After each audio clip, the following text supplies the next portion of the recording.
warahmatullahi wabarakatuh. We are from Group 2. Today we present about stress and its effect on learning and memory in students. My name is Ahmad Sadwan bin Ramli. My name is Muhammad Zuhair bin Zulkifli. My name is Nasir Amsyar bin Murad. My name is Nurul Sakinah binti Ahmad Syarif. My name is Siti Natira binti Razak. My name is Naila binti Rasulullah. Hi, Assalamualaikum. My name is Nordana Balkis binti Bakri. Today I will present an introduction to my group's topic, which is related to stress and effect on learning and memory in students. For introduction, stress is a physical and mental reaction when a person faces pressure, challenge, or situation that are beyond their control. Stress can also occur due to academic burdens, exams, personal problems, or emotional pressure from parents. Stress can also occur due to environmental demands that exceed individual resources or capabilities. So now I would like to introduce you about analysis theory psychology. For the first analysis psychology is cognitive theory. So before I explain the effect of stress, I want to briefly describe what cognitive theory means. Cognitive theory focuses on how our mind receives, processes, and stores information. It involves mental functions such as attention, memory, thinking, and problem solving. So, when students experience stress, these cognitive processes become disrupted. That is why stress has a direct impact on how effectively students learn. So, as you can see, for the first bullet is stress interferes with a student's ability to focus, making it harder to process new information effectively. When students are stressed, their attention becomes easily distracted. Their brain focuses more on the stress than on the lesson. This makes it hard for them to stay engaged with what the teacher is explaining. For the second bullet, high stress reduces working memory capacity, causing students to forget instructions or fail to retain key concepts. For the third bullet is negative thought triggered by stress. Or for example, I will fail or I can't do this. Distort cognitive processing and weaken problem solving. I say this because when students feel stressed, they tend to experience fear, worry, or self-doubt. This happens because the brain prioritizes emotions over logical thinking during stress. For the fourth bullet is stress leads to cognitive overload, where the brain receives more information than it can handle, reducing learning efficiently. For the last bullet is chronic stress disrupts memory consolidation, making long-term memory formation less stable and reliable.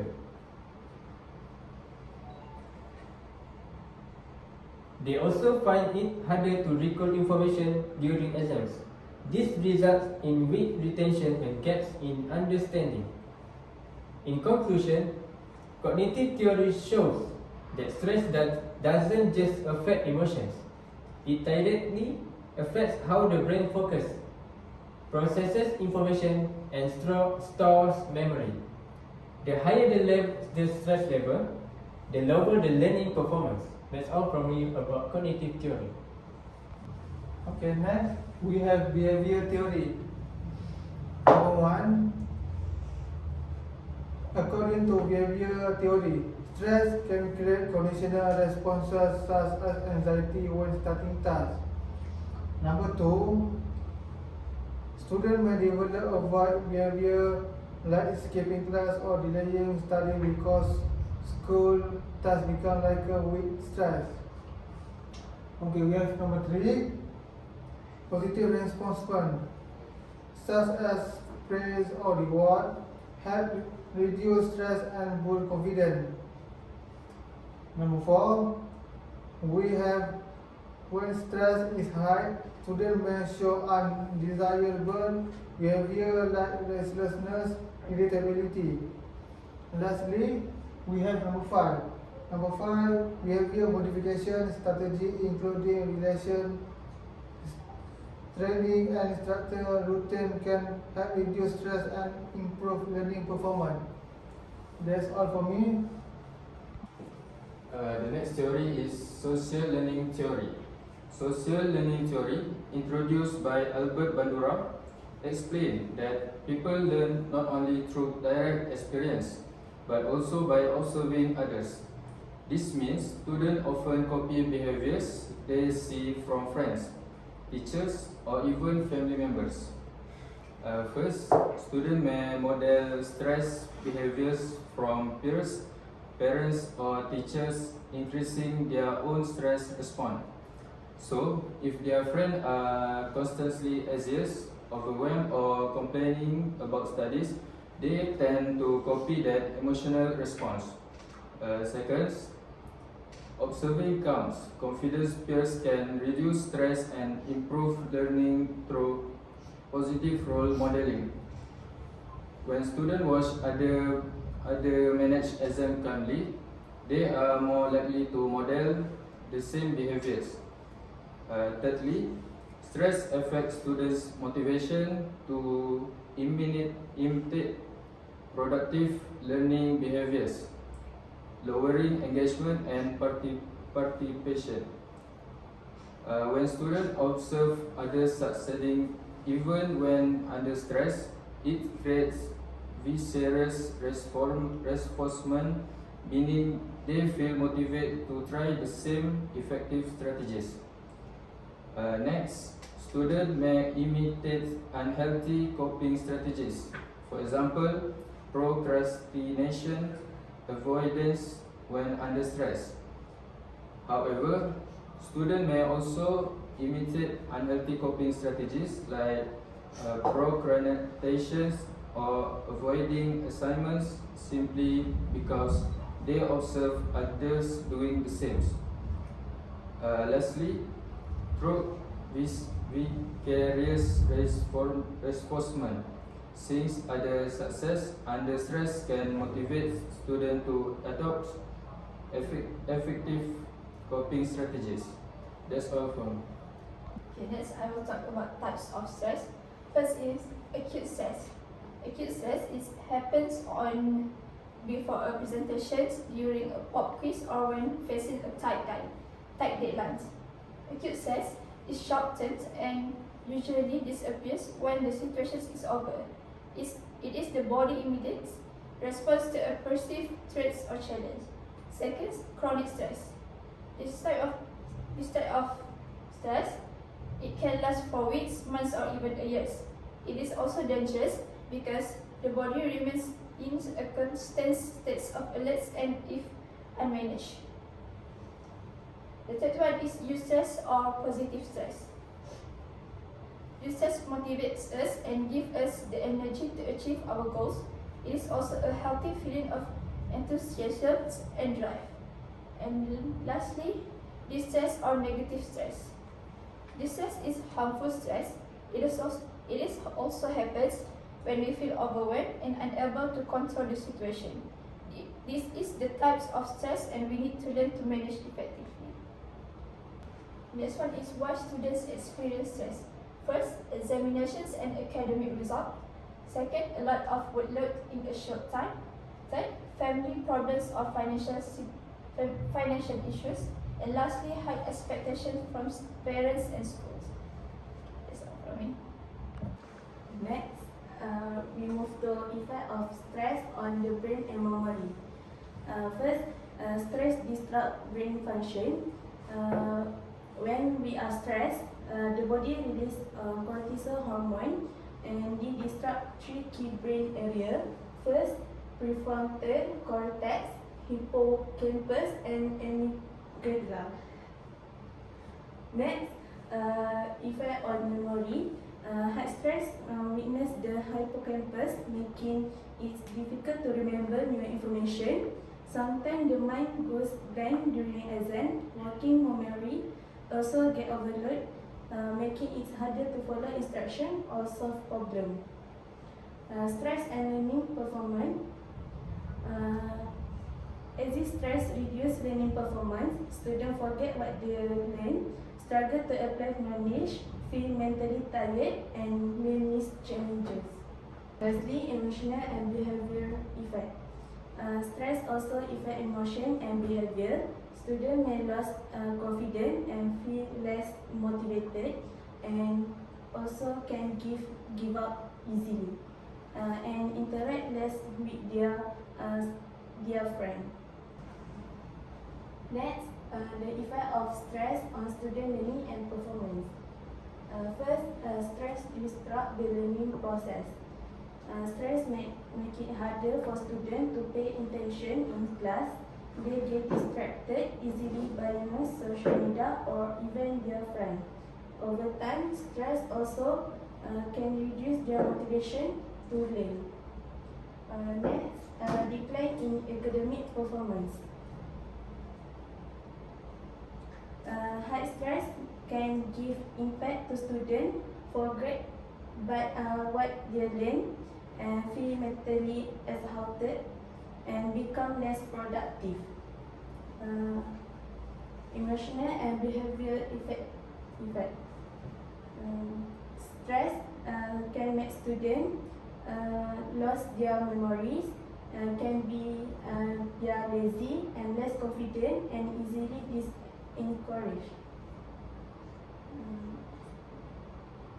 Lastly, effect on memory and recall.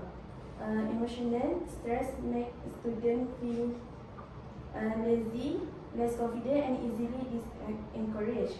They lose motivation from interacting with their friend. Okay, next I will talk about strategies and practical suggestions.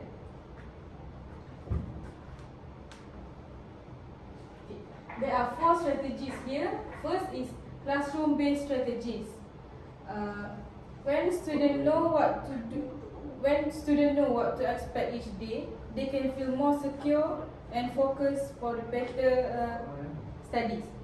Second, include brain breaks to refresh focus and working memory. Third, encourage collaborative learning to reduce anxiety. Lastly, educate students about how stress affects memory. Second, student self-management strategies. Practice relaxation techniques such as deep breathing and mindfulness. These can help students.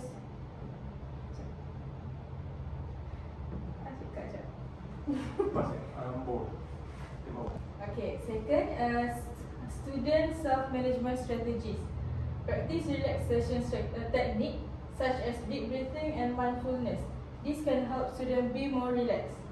Manage time with method like the Pomodoro technique. For example, students do the 30 minutes activities or study and then take a 5-minute break. After a 3 or 4 round, they might take a very long break. Second, maintain healthy habits like adequate sleep, hydration, and balanced screen usage. Thirdly, parent support strategies. Parents should provide a quiet and organized study space at home. Parents also should recognize stress signal and promote break. Lastly, focus on effort and not perfection.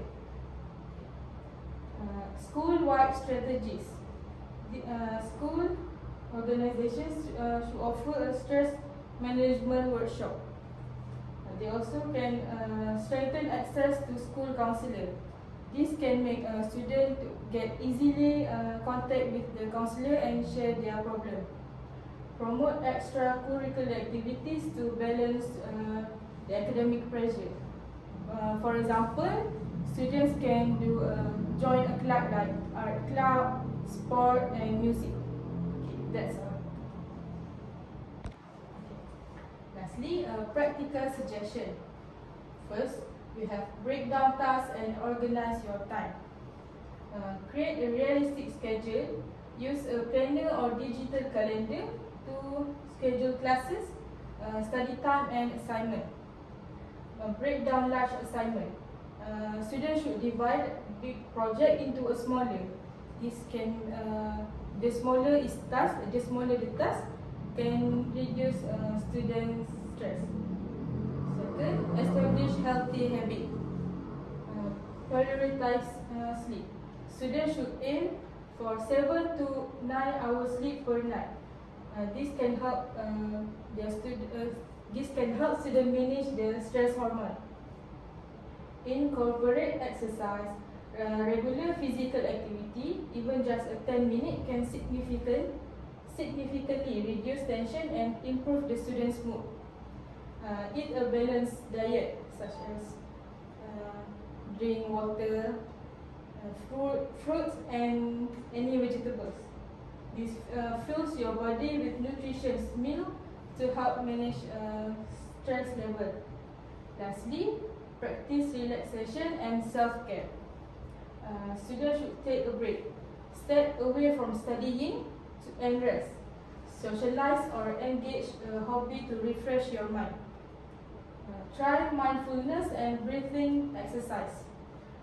Students should know the techniques like deep breathing or meditation. This can help students calm your mind in stressful moments.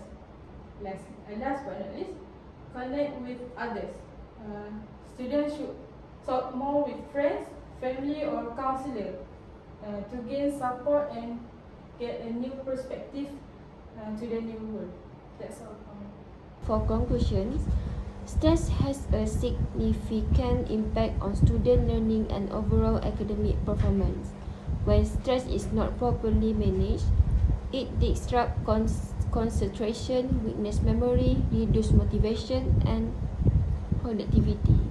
Other than that, this challenge can prevent students from performing at their best and reaching their full potential.